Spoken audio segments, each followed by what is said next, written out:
काकाश्री, मेरे लिए ये मान्य नहीं।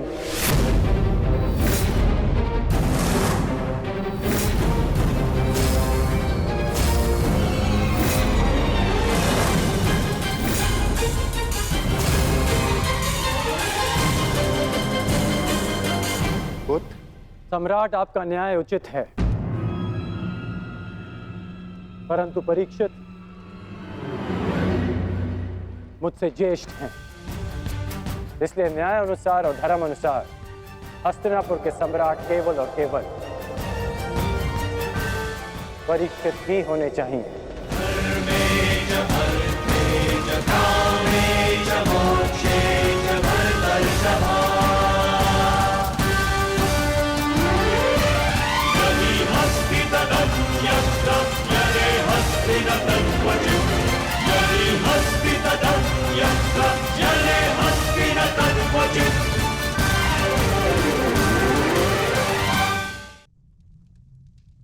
परंतु पुत्र, अद्भुत वृषकेतु,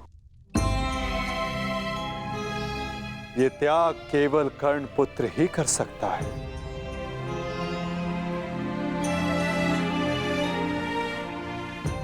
इस सभा ने छल देखा, बल देखा, नारी का दंभ भी देखा,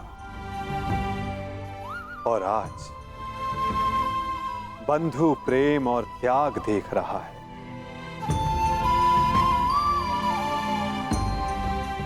सच में परिवर्तन का जो स्वप्न अंगराज कर्ण ने वर्षों पूर्व देखा था,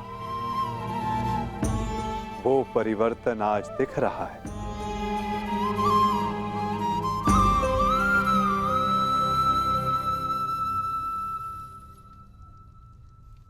धर्मराज युधिष्ठिर को न्याय उचित घोषणा ही करनी चाहिए।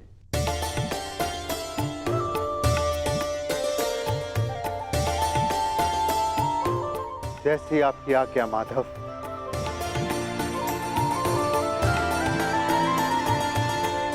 युवराज परीक्षित को हस्तिनापुर का सम्राट घोषित किया जाता है। युवराज परीक्षित की, युवराज परीक्षित की, युवराज परीक्षित की, युवराज परीक्षित की, युवराज परीक्षित की। परंतु ये अपूर्ण न्याय होगा। न्याय उचित यही होगा कि अंग पर ज्येष्ठ कर्ण के पश्चात अधिकार वृषकेतु का है, और मैं वृषकेतु को अंग का नया राजा घोषित करता हूं। महाराज वृषकेतु की, महाराज वृषकेतु की, महाराज वृषकेतु की। और अंग के साथ साथ इंद्रप्रस्थ भी वृषकेतु के नियंत्रण में होगा। अंगराज वृषकेतु की, अंगराज वृषकेतु की, अंगराज वृषकेतु की।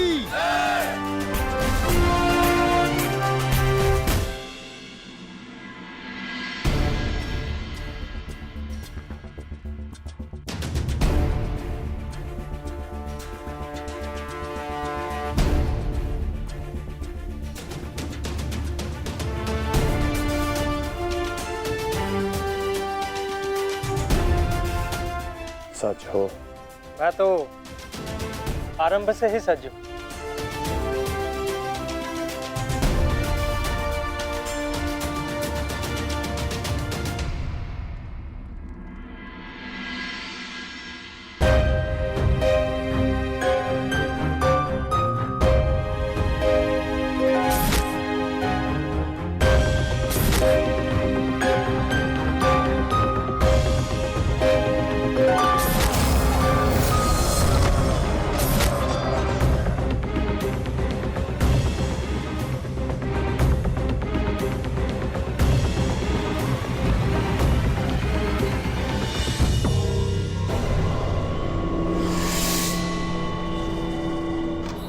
माधव, मुझे जाना होगा पार्थ।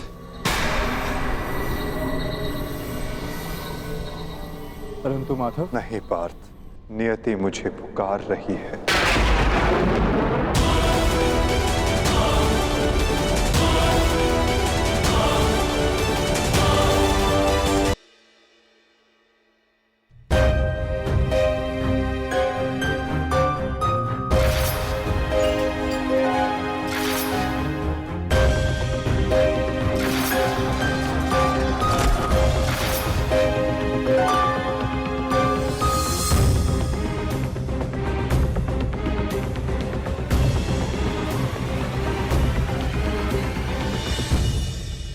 माधव, मुझे जाना होगा पार्थ।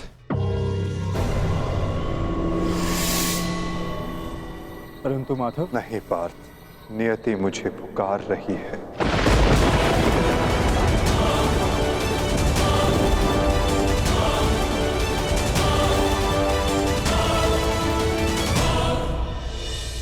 माधव,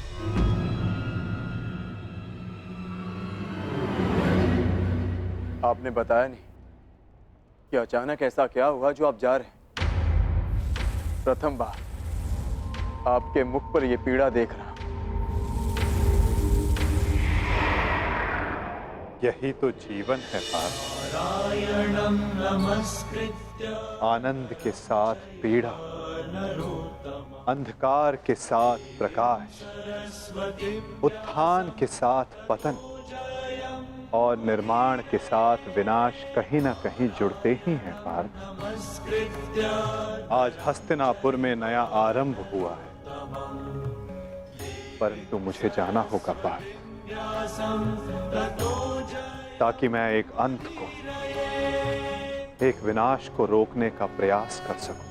तो फिर मुझे भी अपने साथ ले चलिए माधव। महाभारत में आपने मेरा मार्गदर्शन किया था और अब आपके मार्ग पर चलना मेरा अधिकार है।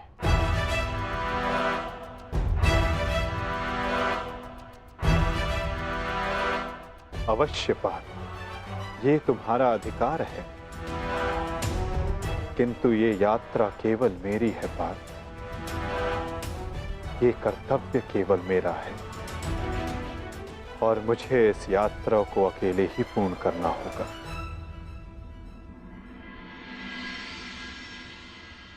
अब मुझे जाना होगा पार्थ। स्वास्थ्य।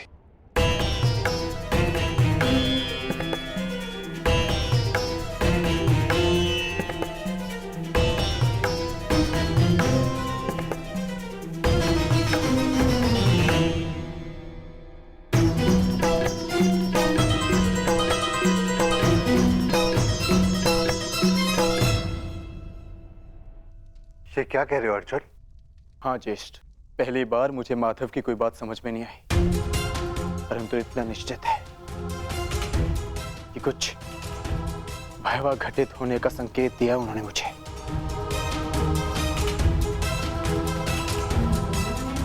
मैं आपकी आज्ञा लेने आया हूं ज्येष्ठ। मुझे द्वारका जाना होगा।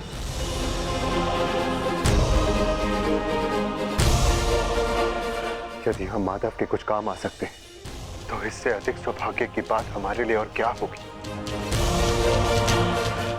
शीघ्र द्वारका पहुंचो।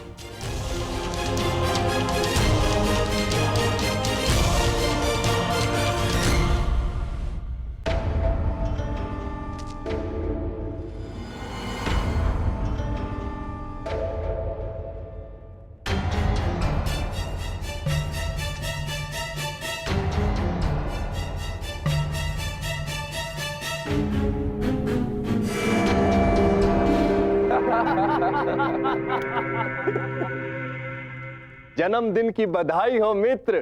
कृतवर्मा, स्वागत है तुम्हारा। तुम्हारी ही प्रतीक्षा हो रही थी। वाह, क्या अद्भुत प्रबंध है। इतना सुंदर भोज मैंने कभी नहीं देखा। वाह। काहे का भोज मित्र, ऐसा प्रतीत होता है अद्भुत भोज किए हुए जैसे एक युग बीत चुका है। ताऊ श्री ने संपूर्ण द्वारिका में मदिरा पान और उसके विक्रय पर प्रतिबंध लगा रखा है। अगर मदिरा मिल जाती तो आनंद आ जाता। परंतु मित्र, उसके पीछे बलभद्र का कारण उचित था। ऋषि के श्राप का प्रभाव तो तुम देख ही चुके हो। उसने जो कहा वैसा ही हुआ। तुम्हारे गर्भ से मूसल का जन्म हुआ और श्राप था कि उस मूसल से यादवों का अंत होगा।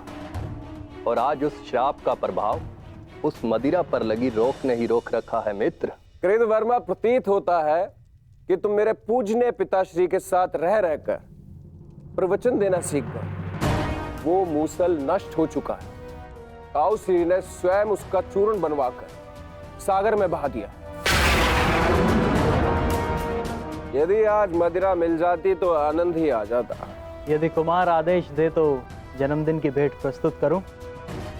बलभद्र से छिपाकर काशी से मदिरा मंगाई है।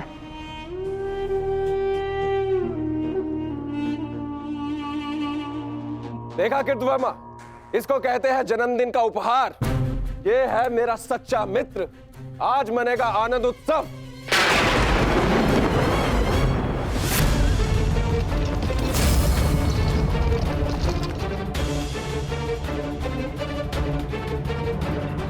ये मेरे जन्मदिन पर मेरे मित्रों के नाम।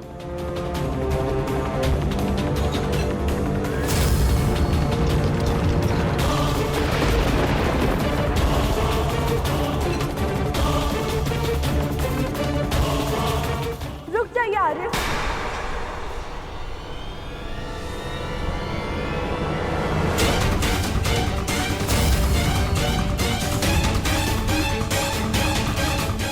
जब काल सामने खड़ा हो तो उसे जाने को नमस्कार किया जाता, उसका आलिंगन नहीं किया जाता। ये मदिरा काल है यार, इसे ग्रहण ना करें। कृतवर्मा, एक बात तो माननी ही पड़ेगी। मेरे पिता श्री वासुदेव महान है। जो उनकी संगति में आता है वो भाषण देना तो सीख ही जाता है। लक्ष्मणा, यहाँ पर स्त्रियों का आना वर्जित है। ये केवल पुरुषों के लिए। राजमहल वापस लौट जाओ।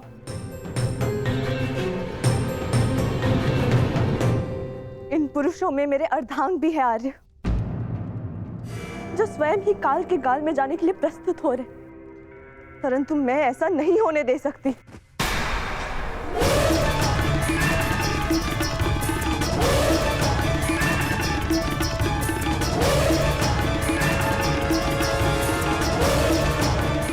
लक्ष्मणा, तुम हस्तिनापुर से हो और इस बात की साक्षी हो कि जब स्त्री पुरुष के मत के सामने क्रोध बनकर खड़ी हो जाती है तो उसके परिणाम अच्छे नहीं होते। जाओ यहां से, राजमहल वापस लौट जाओ।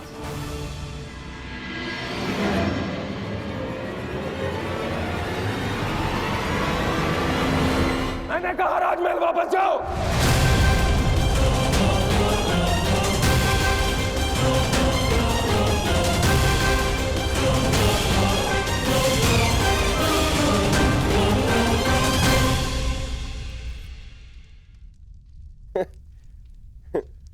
शुभ कार्य में विघ्न आते ही है मित्रों। इससे पूर्व कोई दूसरा विघ्न आए, इस दुर्लभ मदिरा को ग्रहण करो।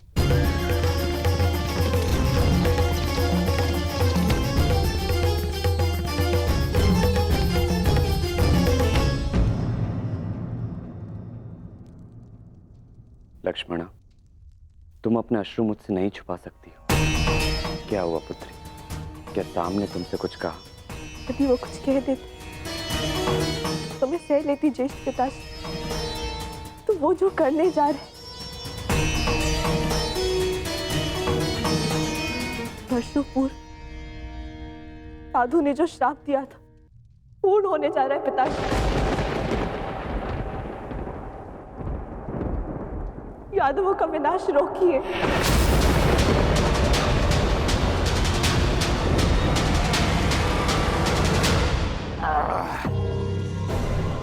अद्भुत! आज मदिरा मिली पीने को, वो भी मन भर के। वाह!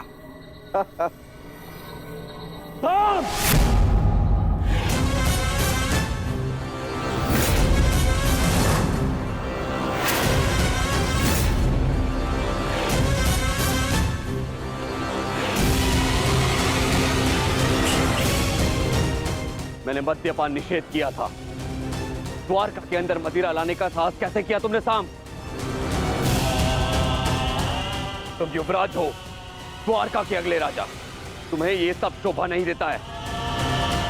और तुम सब साम के मित्र हो ना, तुम्हारा कर्तव्य है यदि युवराज के पद अनुचित मार्ग पर जाए तो उन्हें अनुचित मार्ग पर जाने से रोके, उचित मार्ग दिखाए। और तुम लोग स्वयं उसे अनुचित मार्ग पर जाने दे रहे हो। कैसे? ताऊ श्री, जो कहना है मुझसे कहिए। इनसे क्या बात कर रहे हैं जो आपकी आंखों में आंखें नहीं मिला सकते? इनसे प्रश्न करके क्या लाभ? लज्जा नहीं आती तुम्हें साम? बड़ों की आज्ञा तुमने सदा ही टाली है, अब राज आज्ञा का भी उल्लंघन करने लगे। क्या ताऊश्री, हर बात पे रोक टोक। क्या किया आपने अपने समस्त जीवन में? हाँ?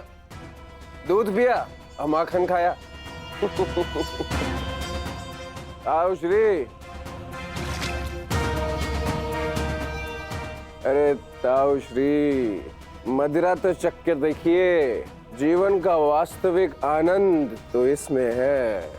आप मदिरा पिएंगे तो आपको भान हो जाएगा कि आपने अनुज के दाव बनने के अतिरिक्त भी इस जीवन में और बहुत कुछ है।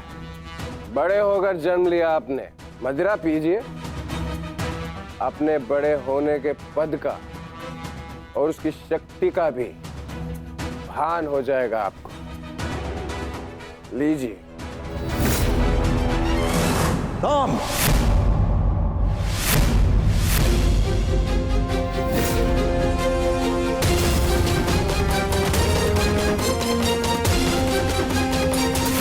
दाऊ का अपमान करने का दुस्साहस मत करना।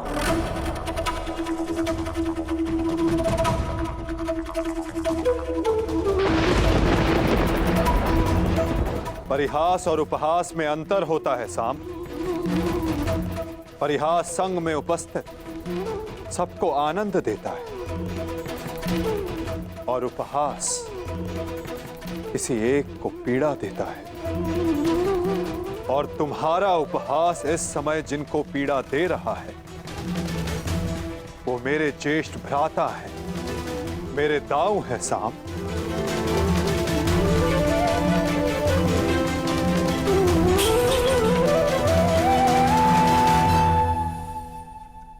और मैं कौन हूं? हाँ? कौन हूं मैं? पुत्र या कुपुत्र? आपको तो सदैव अभिमन्यु जैसा पुत्र चाहिए था। कभी उसे मामा बनकर सिखाया तो कभी मित्र और सखा बनकर पांडवों को संभाला, परंतु ये भूल गए कि आपका भी एक पुत्र है। स्मरण है आपको? स्मरण है? नहीं, आपको स्मरण है। आपको स्मरण है कि आज आपके पुत्र का जन्मदिन है, परंतु ये भूल गए कि आज के दिन अपने पुत्र से प्रेम से मिलने आना चाहिए, ना कि इस प्रकार कटु मुख बनाकर।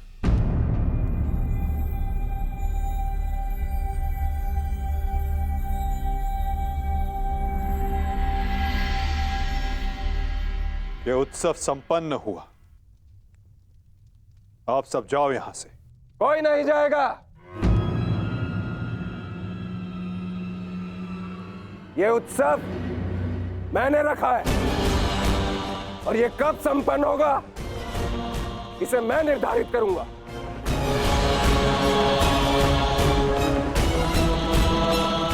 तुम इस समय मदिरा के मध में हो साम। यह समय वार्तालाप करने के लिए उचित नहीं है। जाओ, जाकर विश्राम करो। कहीं ऐसा ना हो कि संपन्न होने के स्थान पर इसका समापन हो जाए।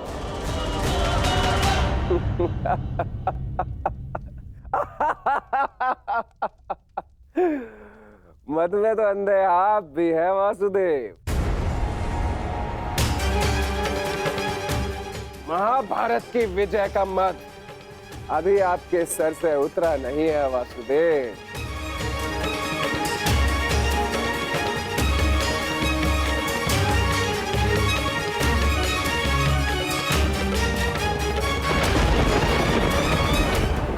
उचित कहा सामने वासुदेव। ना आप महाभारत की विजय से विमुख हो पा रहे हैं और ना पांडवों के प्रति प्रेम से।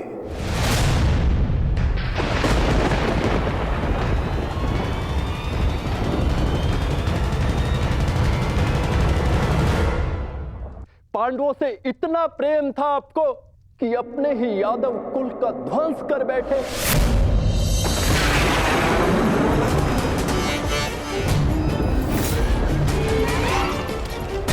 अपने ही कुल की यादव सेना का, नारायणी सेना का उन पांडवों के हाथों विध्वंस करवाते रहे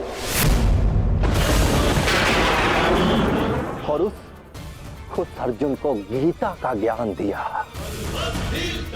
और भोले भाले यादवों के रक्त से कुरुक्षेत्र को नहलाते रहे और बताते रहे उस अर्जुन को कहां कौन सा अस्त्र चलाना है। क्यों वासुदेव, क्यों? अपने सखा के लिए, अर्जुन के लिए। क्यों क्यों इतना प्रिय है वो आपको? क्यों? कभी कभी मुझे लगता है कि ये सखा और ये सखी, ये सब नाटक है।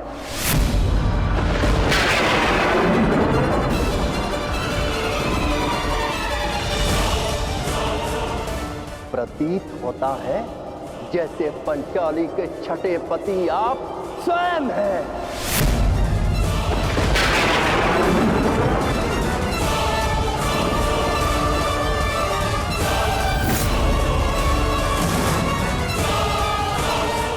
कृतवर्मा!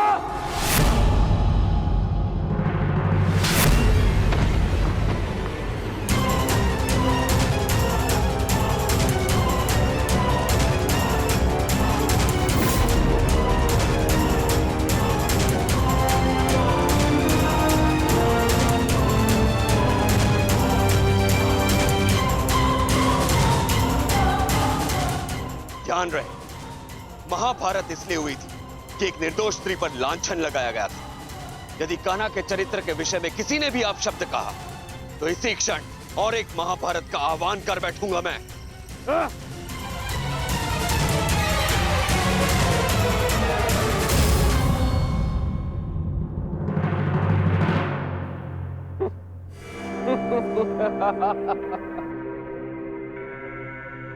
वाह, प्रेम हो तो ऐसा, भाई हो तो ऐसे। एक को कुछ कहो तो दूसरे का हाथ उठता है। परंतु ताउश्री, आप भूल रहे हैं, कृतवर्मा मेरे लिए भाई समान।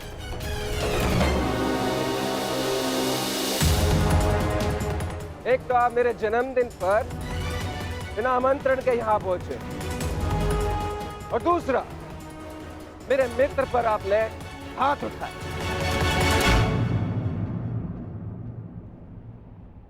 इस दुस्साहस का दंड आपको अवश्य मिलेगा। सावधान साम।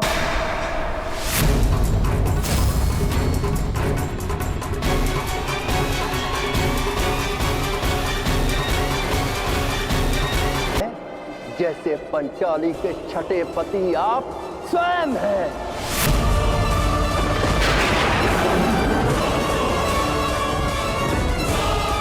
कृतवर्मा!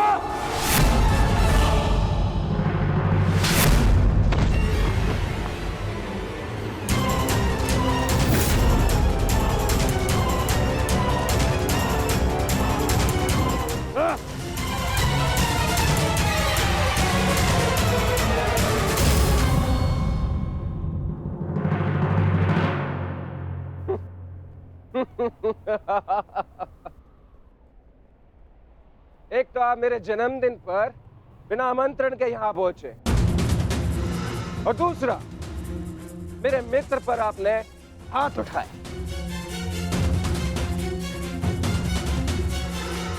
इस दुस्साहस का दंड आपको अवश्य मिलेगा। सावधान साम।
जाओ, आज से ठीक 1 सप्ताह के पश्चात तुम्हारे पेट से मूसल ही उत्पन्न होगा जो तुम्हारे वंश के विनाश का कारण बनेगा।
तुम्हें श्राप देती हूँ कि जिस प्रकार तुमने मेरे कुल का अंत किया है, उसी प्रकार तुम्हारे कुल का अंत भी होगा।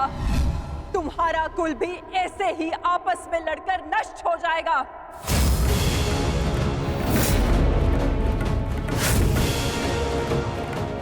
मैंने कहा था गांधार नंदिनी से कि श्राप नहीं, पाप मनुष्यों के नाश का कारण बनता है।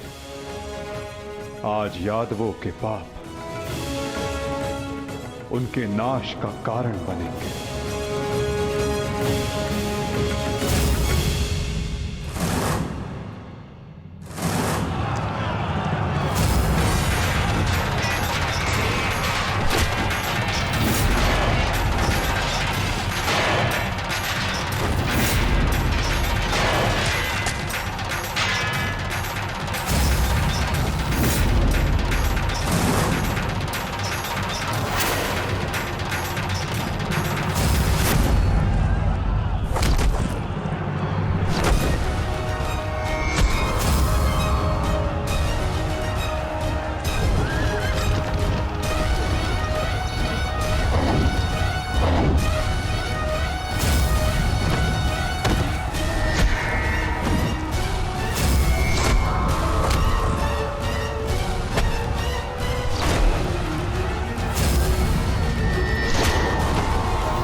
ये हमसे क्या हो गया कान्हा?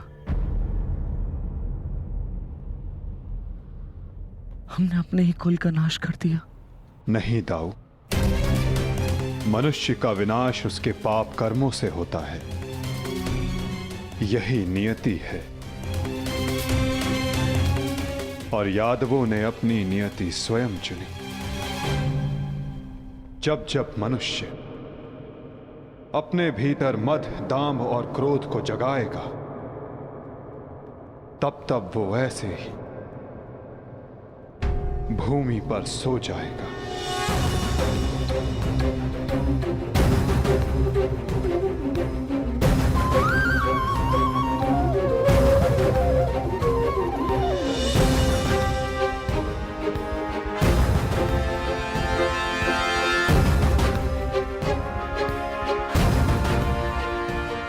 ये विनाश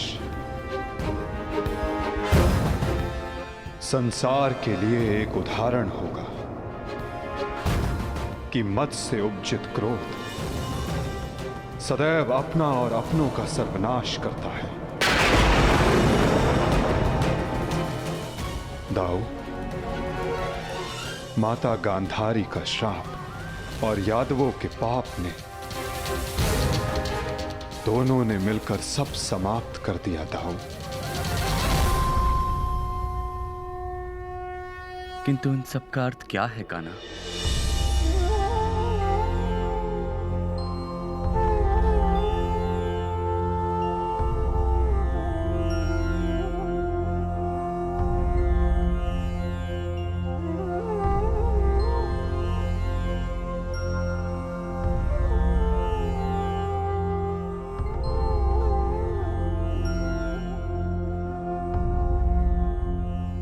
इसका अर्थ यह है दाऊ कि हमारा कार्य पूर्ण हुआ, कि हमारे जाने का समय हो गया है। हमारे जीवन का लक्ष्य अब पूर्ण हो गया है।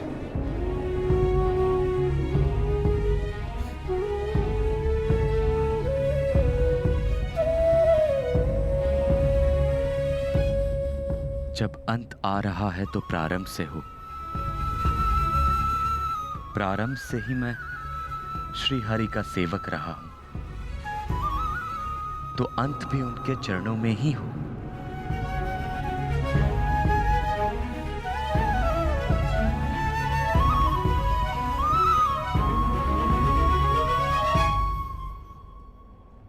नमो भगवते वासुदेवाय।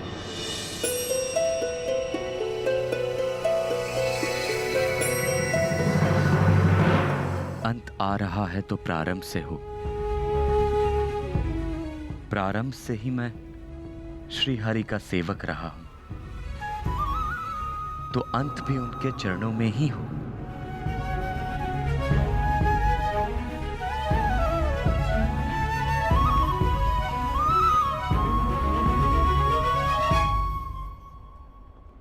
नमो भगवते वासुदेवाय।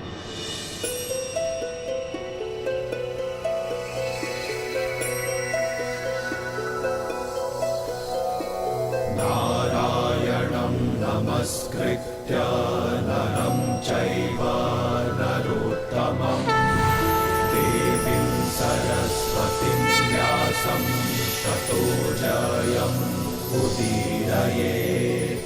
नारायणं नमस्कृत्य नरं चैव नरोत्तमं देवीं सरस्वतीं व्यासं ततो जयम् नमस्कृत्य नरं चैव नरोत्तमं देवीं सरस्वतीं व्यासं ततो जयम् उदीरयेत्।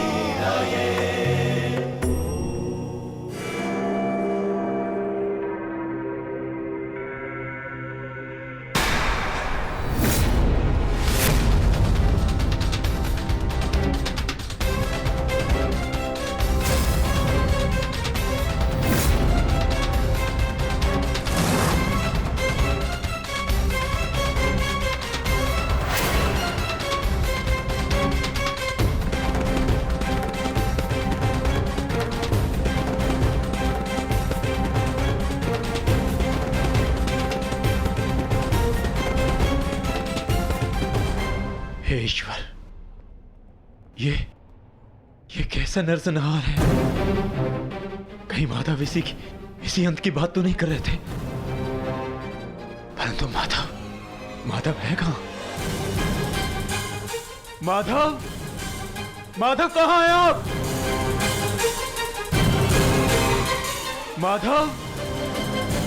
माधव कहां हैं आप?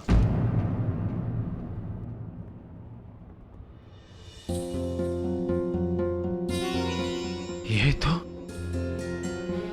माधव के चरण चिन्ह है।